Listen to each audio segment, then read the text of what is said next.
What is up, everybody? Welcome to the Vyeshal Kywalnez tournament. I am Delthius. How's it going, everybody? We're a little early, but I think that's fine. Seems like most people are here already, so how's it going? I hope everyone's doing well. I've got a decent amount of submissions, but keeping on sending me replays at ToothAndTailTV@gmail.com. Definitely could always use some ammo. But for tonight, something a little different, helping old Jet Erickson out here with a little bit of tournament casting. So let me show you guys where we're at in the bracket. Let me see if I can do this right. Press that button, press this button, bring this over here. There we go. That looks pretty good. All right. So we've got Dash versus Kerpa. So it looks like Dash fell down to the lower bracket against Lego Man, knocked out Ziggy, and now he's up against Kerpa. Kerpa defeated Snetch, lost the Gentleman, and now he's here to fight Dash for his life. We're going to start the lower bracket round, and this is a pretty big one because whoever loses is out of the event. And then we're going to hop over to Lego Man and Melvin Fro, both players that are doing really good in my opinion nowadays. Lego Man knocking Dash down, beating this guy. This guy, a very, very good player, and advancing on to round 3. And Melvin taking some matches against Eel, who is definitely no slouch, so should be cool. Should be pretty cool. I'm looking forward to it. Let's press that button again. Let's move this back over here. Let me keep narrating my thoughts. I think that's useful for everybody. I've got my map pool cheat sheet, because I'm not as good with the map names as Jet. So, alright. So, let's get into it, guys. We are going to start off with Dash versus Kerpa. This is a custom map tournament. I'm sure everybody's pretty familiar with how this rolls so far. It's a pretty standard challenge, double elimination, best of 5 event. The only catch here is we are playing with some of the awesome custom maps that have been made over the years by various players. And basically the rules are the first map is randomly determined. The loser gets to pick the next map. You can't play the same map twice. And that's about it. So I think we're ready. I think everything looks good. Yeah, I think everything is good. Let's hop into it, guys. Game number 1 for Dash and Kerpa. Alright, it looks like we are on Highway 404. Over on the left side, we've got Dash, their opponent. To the right, Kerpa.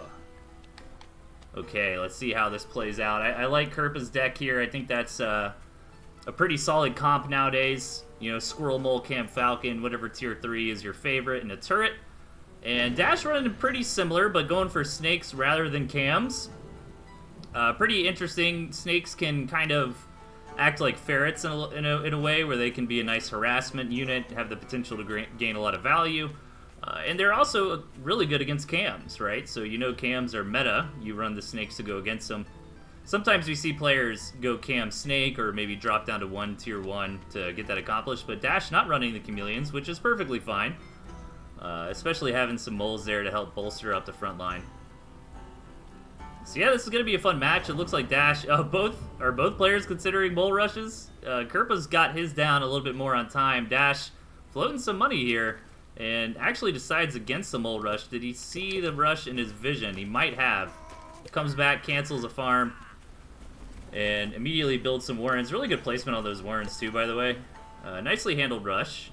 That's always a fun thing to do in the early game. You can definitely take some wins or get a lot of value early on with that mole rush if your opponent doesn't precisely respond correctly. But it's always good to throw on that little bit of aggression, you know, throw your opponent off their groove a little bit. But overall, no big decision making has been done just quite yet. Both players doing the standard 8 farm double, going into a triple, which is not. I don't really consider that like a strategic decision. That's kind of like just delaying that decision of what you're going to do a little bit longer. You know, do you want to get into a tier 2? You want to get into a second base? You want to try to do something crazy like maybe rush a tier 3 or set up a siege? Yeah, now we see the Gristmill coming down for Dash. And I'm interested if Kerpa's going to just throw down more tier 1 here. Now, going to go for the cam. So still pretty standard openings from both sides. I like all the tier 1 warrens, by the way, from Dash. I think that's really respectful. Actually, after he comes in and scouts the tier 2, he's like, you know what, I bet Kerpa's not going to attack me for a little bit. Goes in to sell off some tier 1, make double tier 2 of their own, and that's really risky. Kirpa sees this, and he is a little bit fortunate there that Kirpa is going for double tier 2. If he was going for like 1 tier 2 and more tier 1, he might have been able to pressure in at that point, but both players opening fairly greedy and going to get away with it here. Both going for a double tier 2 opening with the expansions. No mills have been, or I'm sorry, no farms have been taken yet. Kirpa's starting to position his cams out on the map, most likely going to try to do some harassment in between the big engagements with them. And I'm interested to see how this fight's going to go, to be honest. Like 4 snakes versus 4 cams. On paper, I would think maybe the snakes could take that as long as Dash was conservative with his commitment, right?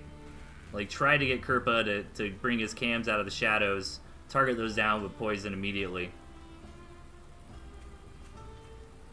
I think the snake style is a little bit more micro-intensive, right? You need to make sure you're targeting the right things. I mean, with cams, that's certainly important, but at the same time, I feel like with Squirrel Cam, you can kind of just go in there, you know? And the cams will do a good job. Where the snakes, you really don't want those snake hits on the tier 1. You really need to get those on the tier 2. So you need to be target firing with the snakes. You also, they're more fragile units. You want to make sure your opponent doesn't get up on them and destroy the snakes. So definitely it requires a little bit more handling. But here comes Kirpa with some harassment. Definitely going to get away with the first pig. Snakes are coming in. Kirpa's actually a little bit greedy on this. Gonna lose a single cam, but he gets 3 farms, which is definitely worth it. Especially because these farms are a little bit mined out, you know? So you're a little hesitant on taking those again. So that's all. If you think about it, like if Dash never retakes those, then that's a lot of money that he just denied.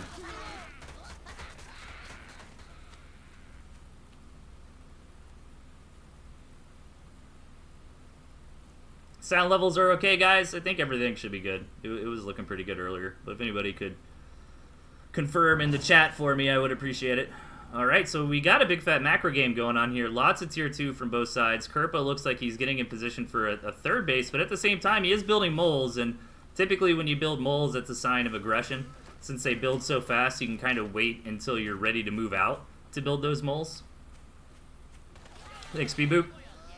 And Dash is kind of building up to the army comp that they want here. Lots of Falcon Snake, getting some more squirrels to reinforce. And Kirpa did get some earlier damage on, but I kind of like where Dash is at in this game. You know, he's got more farms at the moment. Well, he's got a fully saturated second, right? He's got all of his tier 2 out. He actually might have a window at this moment to attack in, but he's hesitating. He's not going for it yet. I think Kirpa feels that pressure. That's why he's built all these moles. He's thinking maybe an attack's going to come in soon, especially because Dash did just walk up and then change his mind.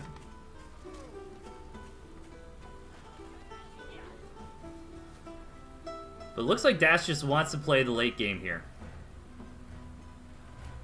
And as far as super late game goes, I mean, it's hard to argue with Cam Falcon, but the boar is not going to be that relevant really for either player, because once you see the boar, you're going to start teching down on tier 1. You know, both sides have falcons. As long as you have like 4 falcons in a good position, you can gun down a boar pretty quickly, and even more so when we start getting up to like 12 falcons.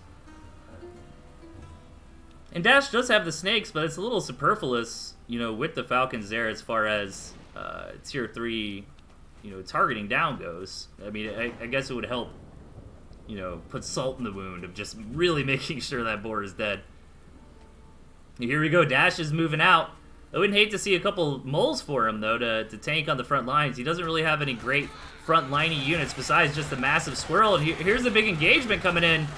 Trying to keep an eye on Dash's commander. He's really trying to target fire down those cams, but yeah, his army just gets ran over here. Those cams doing such a good job with the moles on the front line, and all the falcons are still left here for Kirpa, all the squirrels, and this just might be a counterattack that ends the game here. Dash is flailing to get out some reinforcements, and he does have a lot of tier 1 warrens, but now Kirpa's already on top of the production, and he's just gonna have to tap. GG. Match number 1 in favor of Kirpa.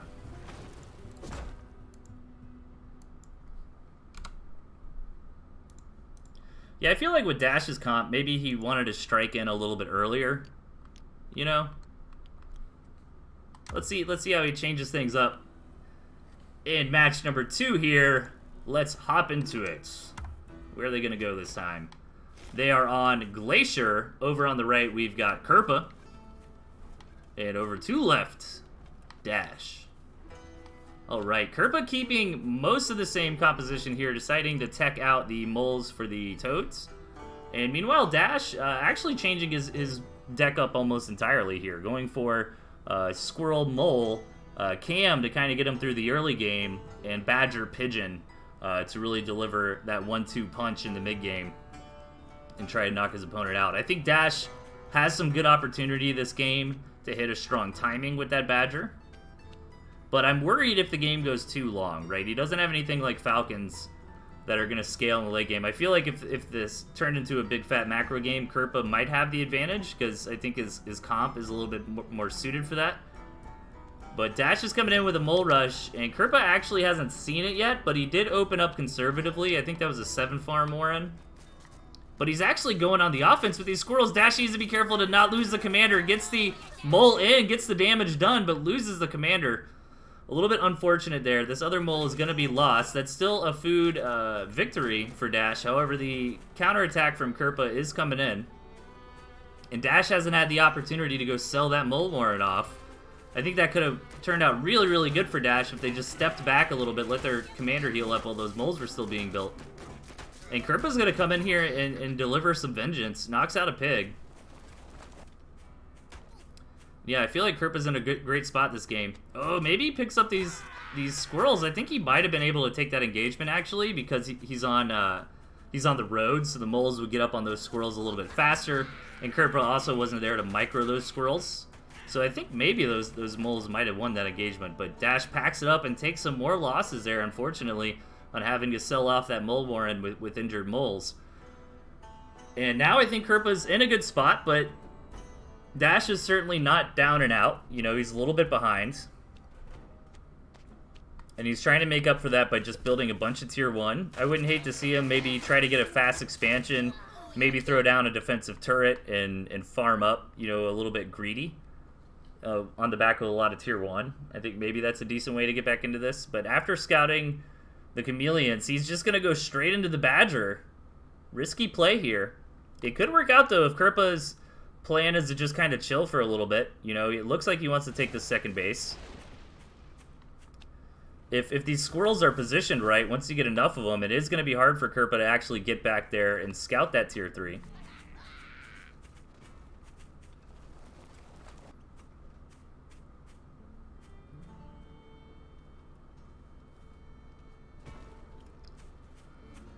So this might actually work out for Dash. Actually, no, Kerpa looks like he's positioning his units, but he still hasn't moved out yet. And he's going to try to come in. I like that high ground scout right there, because Kerpa can kind of see what was going on the opponent's base. And he's going to dive in. These squirrels are not exactly in that right position to deny the scout I was talking about earlier. And now he sees the Badger. Dash is selling off some Warrens, too. This is very dangerous for Dash. If Kerpa moves out right now, then I think he's just going to get run over. He needs that extra 30 seconds to get this Badger out with some pigeons. He might actually get it. He only needs about 20 more seconds, but here comes Kerpa. Dash desperately trying to build more tier 1 Warrens, but I imagine Kerpa is just going to jump right on top of those. And here comes the big engagement in. Now, if Dash can hold this... Oh, he gives up. No problem. Understandable. That was pretty rough for him. I was hoping he'd take like some damage and then the Badger would come out, you know, and like clean up Kerpa's army or something. But great timing there from Kerpa. Good instincts to move in. And we got a 2-0 here. Let's see if Dash, you gotta give Dash your energy, man. Let's see a closer series. Let's hop into game number 3. And what map are we on this time? We are on Law and Order. Really cool map. On the left side, we've got Dash and his opponent to the right, Kerpa. What I really like about this map is that it has a small rush distance, but it's got some little bit of awkwardness involved in that. You know, there's this high ground here. I'm pretty sure if he took this campfire, you might be able to build defense on that. I'm pretty sure that would be the case. And the water makes it a little bit slower, but we've got this really short rush distance regardless. However, it's still kind of a macro map, right? Like, both players can start expanding behind their main bases and north and south and start milling up pretty effectively if that's the route they want to go. But no, this game, it looked like Kerpa started with some aggression, and it was responded to by Dash here. Correct response, I believe, selling off down to the 6 farms, getting the squirrel going. Kerpa's actually feigning aggression here, though, which is really interesting.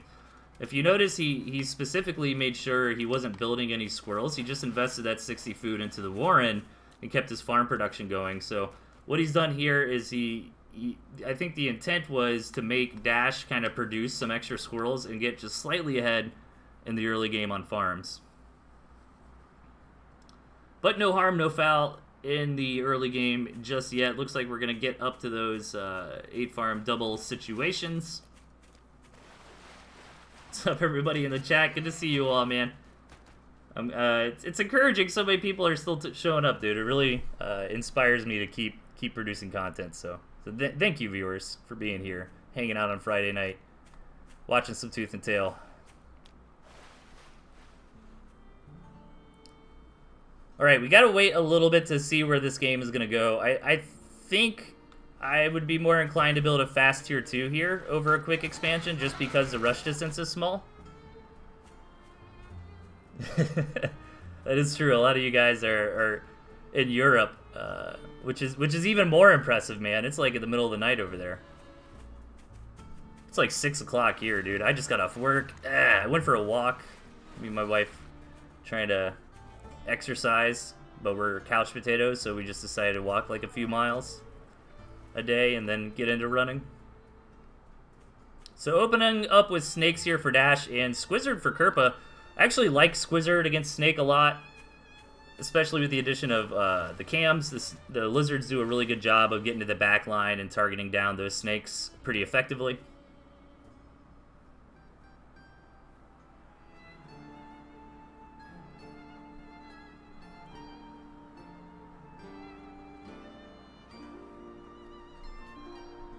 And here comes the lizard harassment by Kerpa, moving around with 6 lizards. I love this too. This is why I really like Squizzard more than pure lizard, because moving 6 units out of position is not a big deal, right? Like if Dash attacked in right at the same time, Kerpa's got units at home. And plus, if he ends up losing all these lizards, it doesn't open up directly to a counterattack. And Dash, a little bit tilted there, I feel like, just GG's on the back of that tier 2 damage.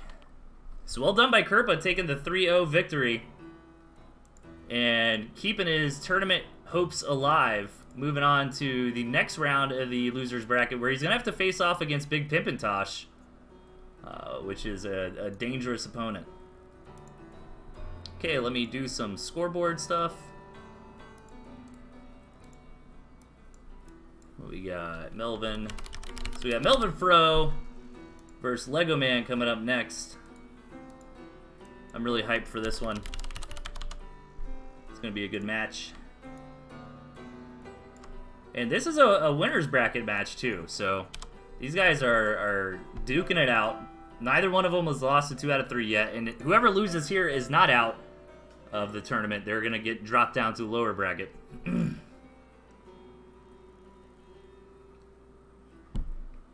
Moving 6 foxes out of position. Man, I wish I had 6 foxes. I don't know. It looks like we'll probably be a little short today, so I don't know. Maybe if anybody's down, I'll hop on some ranked or some unranked or something, play some matches with some viewers afterward. I do have some replays, but I don't really want to do the feast as well tonight. I think I'll just wait till next week. So while everybody's watching, man, please continue to send me replays, ToothAndTailTV@gmail.com. I need more. Next Friday, we will do a traditional feast for sure. So let's hop into the next set here.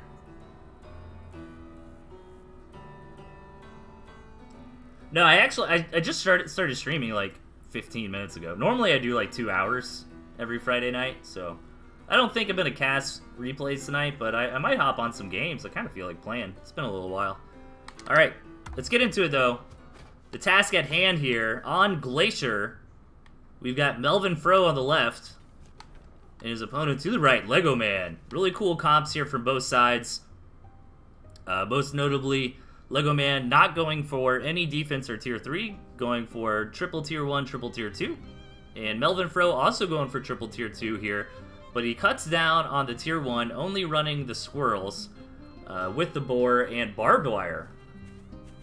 We haven't seen a whole lot of barbed wire lately, and I think that's probably because chameleons and moles are so popular, which are just kind of naturally good against barbed wire, but they're still solid units. Can definitely be pesky for your opponent to deal with. And I'm wondering if the barbed wire was a map pick here, or maybe it's just part of Melvin's style. He's kind of using the barbed wire here as like wards. Making sure he's not getting attacked early on with this one, making sure Lego Man doesn't try to take this natural. I think that's a fairly common strategy on this map, is to take that base and start sieging. Got Lego Man building a forward mole here, though. And with Melvin building these tier 1 warrens right here, which unfortunately on Glacier you kind of have to do. They're a little bit exposed. One squirrel does get out. Is it going to be enough? The first mole goes down, but Lego Man is going to commit. And I think he's going to get this warren. He gets the warren. So it was 1 squirrel for 2 moles plus a warren. But now this is actually starting to go a little bad, as those squirrels are starting to get some attacks in on Lego Man's warrens. But Lego Man moves in just in time to save that. His squirrels are showing up as well. Very, very aggressive match here. Lego Man pushing in. Melvin's in a lot of trouble. He did already rebuild tier 1 warrens in the back, though, so he might be able to stabilize. And these moles are not that great at attacking into pigs as units. They're fantastic against pigs as structures while they're still being built.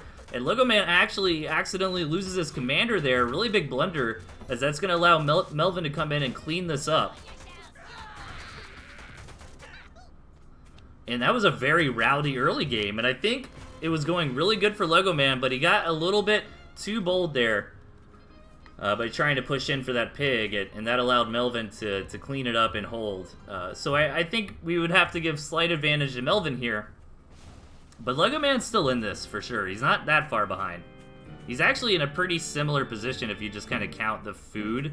Melvin's maybe like 80 or 100 food ahead, which is significant. But since Lego Man hasn't been greedy, he hasn't been building tier 2 or tier 3 or expansions or anything, just investing in tier 1, maybe he's got a chance to hold on. But Melvin knocking out that warren at the very beginning of the fight is detrimental here to this defense. Lego Man really needed to rely on constantly reproducing units during this attack to win, but the way his warrens were positioned here, it's not going to be the case. Melvin started this fight by just knocking out all the warrens of Lego Man, but again, Melvin's commander goes down, allowing Lego to maybe come back, but this mill is going to go down.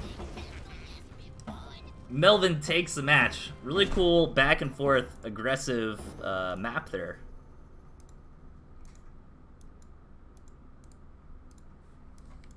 Alright, so I have the memory of a goldfish. Let me report to Jet. So first match was 3-0 Kerpa. So I don't forget.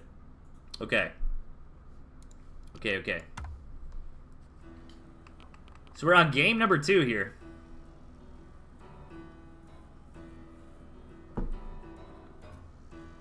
Let's hop into it. Ooh, this is Acropolis. Kind of the aggressive match in the map pool. Or map in the map pool, rather. In the bottom, we've got Melvin, and up top, we've got Lego Man.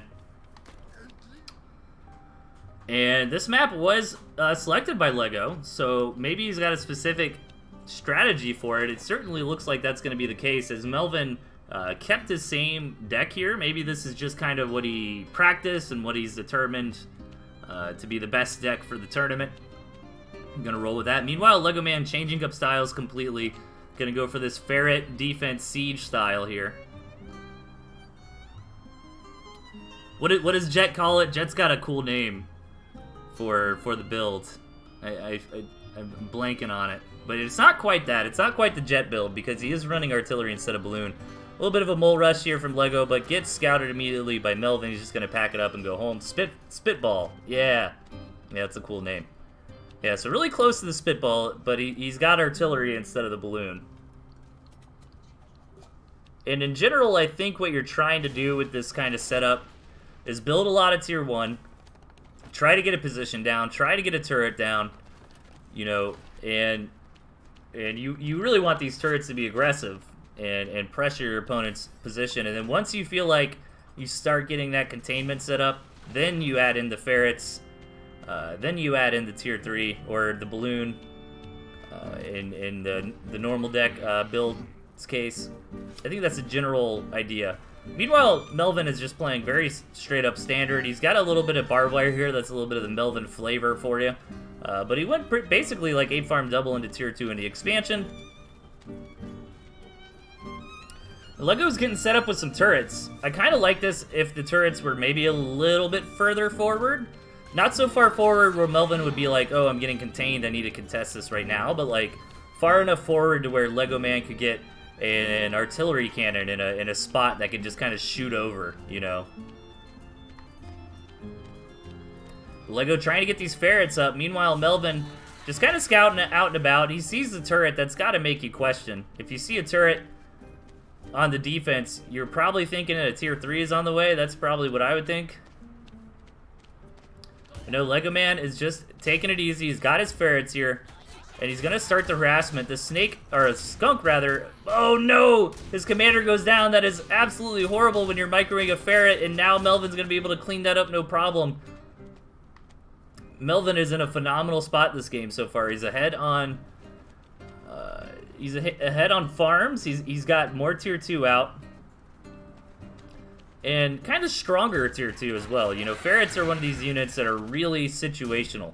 And there are situations that you as a player create. You know, ferrets are very oppressive once you've got your defenses set up, once you've got a line where they can poke critical structures and easily fall back to. But in straight up engagements, they don't trade as well as other units. And here comes that artillery cannon. And artillery cannon range is always really hard to judge for me, at least. Like it's long, man. Like that artillery can definitely hit where like these columns are, you know. But I don't think it's quite in range of like the gristmill or anything like that. Ooh, Lego Man trying to sneak by with some lizards. Kind of missed that there. He looks like he did get a pig. But he lost some lizards in the process. And again, the commander going down. Now Melvin Fro's going to have a few seconds of Lego not being able to micro his units. And he's going to come in and try to smash down this expansion here.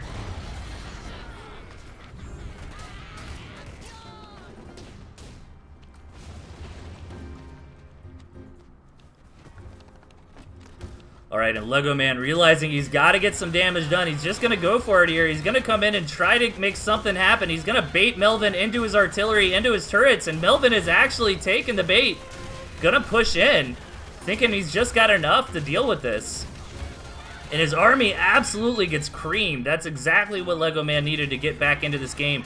But he still needs to do more damage here. That cam getting deleted by the artillery shelling. But I think Lego really, really wants to get this gristmill down, and I don't blame him. If he could get that gristmill down, it would really even out this match here.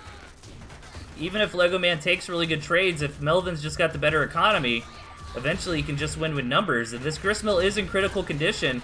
Melvin having a tough time contesting this because Lego Man could just go back a little bit into the safety of his artillery. And phenomenal play so far from Lego Man. I really thought he was going to be down and out, but now he's shoved Melvin back. He's got an artillery cannon in a very good spot.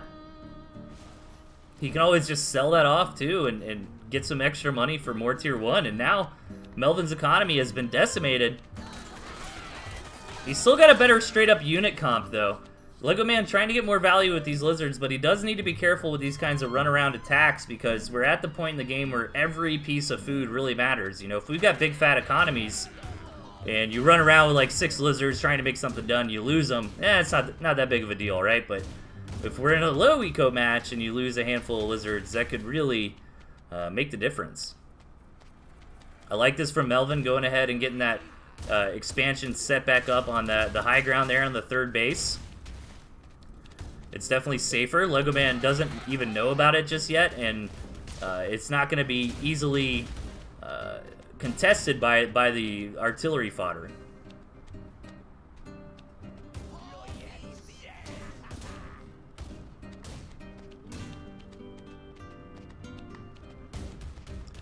Lego Man coming in. This runaround attack is actually going to be very, very good for him this time around. Manages to knock out 3 farms. But now Melvin's got that window where Lego Man is missing a few units. But still, I don't think Melvin's got enough here. Lego Man advancing forward. And I think that's GG. It looks like Melvin's about to tap. There it is, 1-1. Let's go, boys. We've got a series on our hands now.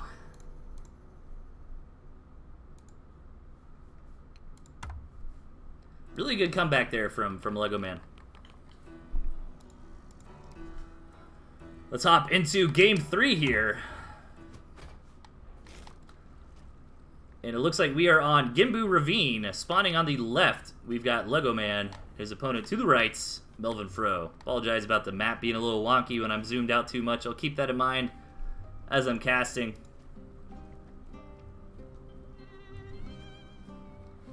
Okay, Gimbu Ravine is typically revered as one of the macro maps in the pool. Since you're on this double high ground up top, you got an easy second base, you got an easy third base, and it's a little bit difficult to just straight up walk through the middle of the map. Since there's a lot of doodads, a little bit of high ground, low ground, a little bit of water and whatnot. You're not totally safe though. I think the addition of this ramp right here was really smart by Best Sakuya. In the map making process, you know, having that backdoor entrance does allow for some counterplay, counter attacks, things like lizards, cams, and moles. And both players changing it up this time around. Melvin going for triple tier 3. That makes me very happy.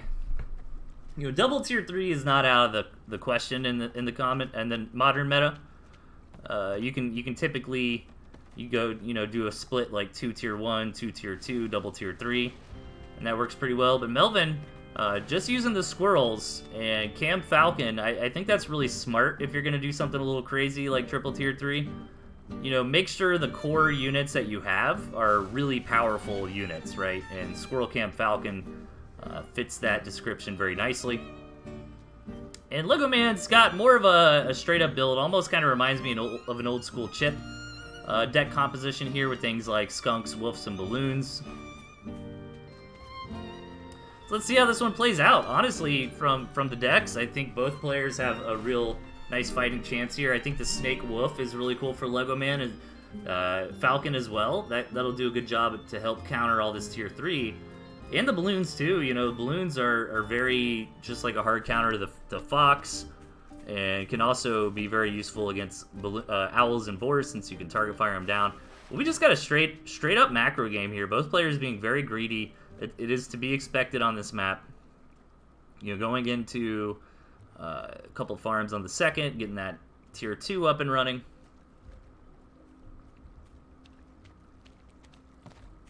Yeah, I actually really love the pre-made maps. Absolutely, obviously, one of the charms of Tooth and Tail is the random maps. It really adds a lot of variety to every game, you know. Every game can play out a little bit differently. You know, certain timings and compositions are better with various components of the maps that you can abuse. But I think custom maps are a little bit underutilized, to be honest, in the scene. You know, this game works really well in an environment with a map pool. It's not something we see much because it's just simply not designed for that. You know, if you want to do a quick match at Tooth and Tail, you're gonna hop into ranked, you know. But I love these kind of events, man. We've had a few of them. I think Jet's always been doing them. Maybe Best Sakia back in the day might have done a custom map event. But for the most part, I think they've been this Vyeshal Kywalnez handle. It is nice to mix it up for sure. And the maps are so gosh darn well done, too, you know. I think that's part of it. Like, look at this map. This map looks great. But Best Saku is really good at map making. I forget the name of it, but there is some turn-based game, like a Fire Emblem type of thing. You can, like, play on your browser. And Saku was really involved in that scene and made, like, hundreds of maps, you know. Yeah, that experience definitely carries over. So this is just the fattest macro game you could ask for, man. Both players going up to second base, full saturation. Both players getting tier 3. Melvin hasn't scouted the wolf from Lego Man yet. Lego Man has not scouted the boar from Melvin either. But they're both really experienced players, and you can kind of infer that at this point. You know, you don't see a crazy amount of Tier 1 Warrens. Nobody's trying to attack, right? We're both fully saturated on second bases. It's just kind of like the next natural step is to get your Tier 3. And now I think Lego Man will get the scout in. He's going to see the boar. He knows the boar is going to be out around the same time as his wolf. And did Melvin manage to get that Tier 3 scout? Doesn't look like it. Doesn't look like it. Let me make sure. Yeah, he hasn't seen it. Okay. So 5-minute mark has hit. It means the first base economies have been cut in half and are slowly going to dwindle even further. Lego Man does have enough time to get this balloon up, which is really nice, but the map is large enough where Melvin can simply come around this way, for example, and attack in. And Melvin, maybe seeing that Lego's like turtling up a little bit, deciding, hey, you know what, I don't have to attack. I can get my trinity of tier 3 here. Boar, Owl, Fox. That's a really unique composition. We don't see that one as often. You kind of got the boar for the straight-up AoE, the tanking. You got the fox as a unit you're really going to be microing in these engagements, you know, picking off, getting value. And the owls are just strong core units that are just going to, you know, get more and more value over time with those mice. Both players get into that third mill here, but not committing any farther than that for the moment. And this is where we're getting into a unique spot. I actually love when Tooth and Tail gets to games like this. Let me asterisk it, okay? Like, it's a little bit boring when we get to a spot like this and one player just smashes the other, right? Like, sometimes that will happen based on micro or timings or composition. But what I really, really love is, like, when these armies clash. So hold that thought! Lego Man with some really good harassment and gonna come in with these speedy snakes. Gonna lose one, but gets the boar for his trouble. Very nicely done there by Lego Man. But I love when we have big armies like this and they kind of trade, and then the players have to decide, like, what do I want to sell off? Because you cannot keep all your Warrens. You gotta sell. After, you know, you've been spending 7 minutes building up this big, huge army, right? There's no way you're gonna rebuild that quickly. So I think that's one of the more fun, engaging, like, strategic moments in Tooth and Tail after a big engagement. Like, crap, what do I need to keep? What do I need to sell? How am I going to play it from here? But here we go. Melvin's going to come in for the engagement. He does manage to deny that one balloon, knocks out the other one very quickly, and then backs up. Lego Man building up to a ton of Falcons, which are going to do nicely against the Owl. Even picks it off immediately, but the Fox, very good at dealing with the Falcons. A little bit of miss micro there from Lego Man, losing that Wolf, but is going to commit in. He really wants to get more damage done. He really wants to kill this Fox. He almost gets that snake shot off on it, but the Fox manages to take it out beforehand. So victory there for Melvin, but Lego's not out just yet. And again, he's got to sell off some Warrens. He's got to think about what he wants to fund. How is he going to deal with that Fox? In general, in these kinds of positions, you kind of want to sell that Tier 3 Warren, but he kind of needs that Wolf to deal with this Fox. Melvin actually gets a little bit too far forward there. The Snakes do a good job of getting that tag in. The thing about the Snakes versus the Fox, man, is the Fox does outrange it, but you gotta be careful. You gotta really take that shot at like max range and immediately run back, or else the Snake will be able to move in after the Fox shoots and get that first stack of poison. It does take 2 stacks to kill a Snake, but since the Snakes will slow you down after they hit that first one, they're almost always gonna get that second one on there. And Lego Man has managed to get another Wolf out here. However, Melvin is getting his trifecta together. He's dropped his Tier 1 completely. Gonna rely on that Boar and the Mice to be his frontline bruisers here.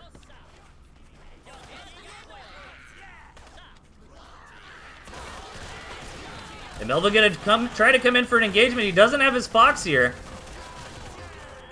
The Lego Man cleans this up, man. The Wolf, well, actually not quite yet. That's a lot of Falcons in the air for Melvin. But I feel like the Wolf buff should really be adding a lot to this. No, Melvin's breaking through. He even kills the the balloon. This Wolf is going to go down. Really, really close engagement there. I thought for sure Lego Man would have that. But Melvin breaks through it, keeps the Big Daddy Boar alive. Comes up on that third base. Lego Man knows that's going to be it. Taps out. 2-1.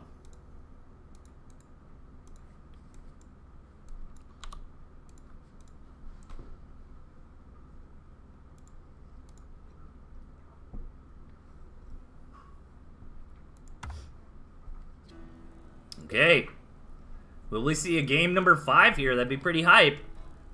But before we get there, we gotta hop into match number 4. And we are on Highway 404. On the right, we've got Lego Man. His opponent to left, Melvin Fro. Melvin again going for that double tier 3, but gonna grab his barbed wire this time around rather than the triple, and still cutting on the squirrel to fit that double tier 3, or cutting on the tier 1 rather. A lot of times you see players cut the defense to fit in that double tier 3, but Melvin wants these wires and is willing to run just squirrel for him. Meanwhile, Lego Man, very, very aggressive deck here. It looks like he wants to maybe build that classic this guy, squirrel, mole, skunk, pigeon push. And he's got lizards if he needs squizzard. He's got snakes if the game goes too long, perhaps. Nice mole aggression here from Lego Melvin. Gonna try to defend this. He's actually got double mole warrens on both sides. 5-farm double, but sells one off. Oh, no, I'm sorry. I thought he did. And he's gonna come in here. Lego Man looking to sneak a cheese win here. He does deny the warrens, but a little bit of miss-micro there on those extra moles coming in. I think he would have been better off kind of building them up to deny these warrens again. But since this farm is alone, these two moles will have no problem knocking that out. But what he really needs to do to just end this game is deny these warrens. And it looks like Melvin is going to get a squirrel out. Lego tries to commit in for another. Oh, no. Lego, you're a madman. All right, he sells that off. Gets some good damage done, but... Oh, he actually doesn't sell this warren. That is really not good. He knows he's got to go home and build those warrens. The tier 1 squirrel warrens there. He's going to keep these moles alive, and this counterattack from Melvin could do a lot of damage.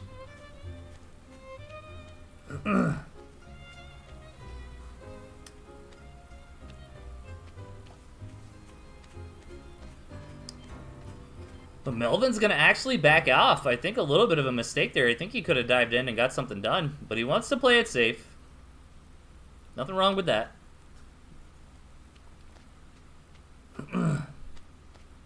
And both players are in a little bit of like tier 1 chicken, as I call it, you know. You're really... You want to eco up. You want to get out your higher tech units. But you also are afraid that your opponent might just build a whole bunch of tier 1 and run you over. Ooh, I like this from Lego. He's going to flank with these two moles. Just leaving them up here for now. Maybe going to try to, like, snipe a farm. Or, no, he brings them back home. Maybe he decides to not get that fancy. Or accidentally hit the rally all button.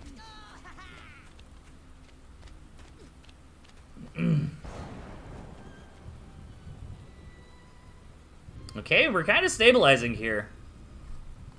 It looks like Melvin has a little bit more. I think Lego Man lost a lot by not selling this warren. You know, that could have been $100. But he did get the two moles home, and maybe those two moles were part of why Melvin decided not to come in, because he was pretty vulnerable for a moment there. And look at this. Melvin just going up to a couple dozen squirrels here. Gonna see if he can just straight up end this. Doesn't scout the tier 2. Sees a decent amount of tier 1 there. But he must know that Lego's missing a little bit of money. Yeah, it looks like Melvin might just go into some tier 2. Oh, going for the boar. I like it. I think it'll work too, because he does have an advantage. And he's only built tier 1 besides that tier 3. You know, a lot of times, myself included, you know, you'll get ahead of yourself, you'll build some tier 2, you'll build some expansions, try to get into a tier 3, and your opponent can just run you over. But I feel like Melvin is kind of safe, since he hasn't built tier 2, and now he gets that cam. And Lego Man's got all these skunks, though. Skunks are really good at tier 1. They're really good at pushing in, especially when they got pigeons to heal them up.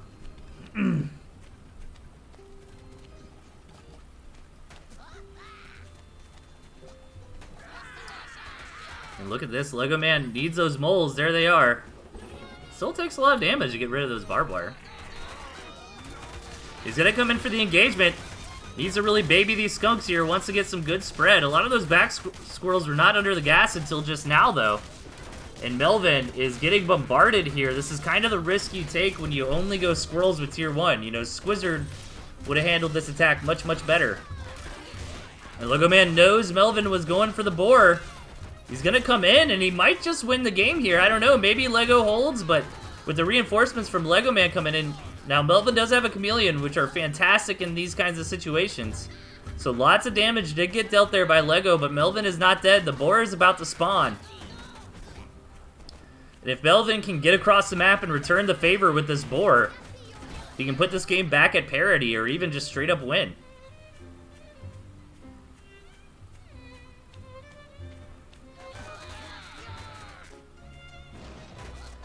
Alright, he's moving forward, and Lego Man just doesn't have anything to defend there, so Melvin is going to take it and advance forward 3-1. Congratulations, dude. Let me let Jet know that now.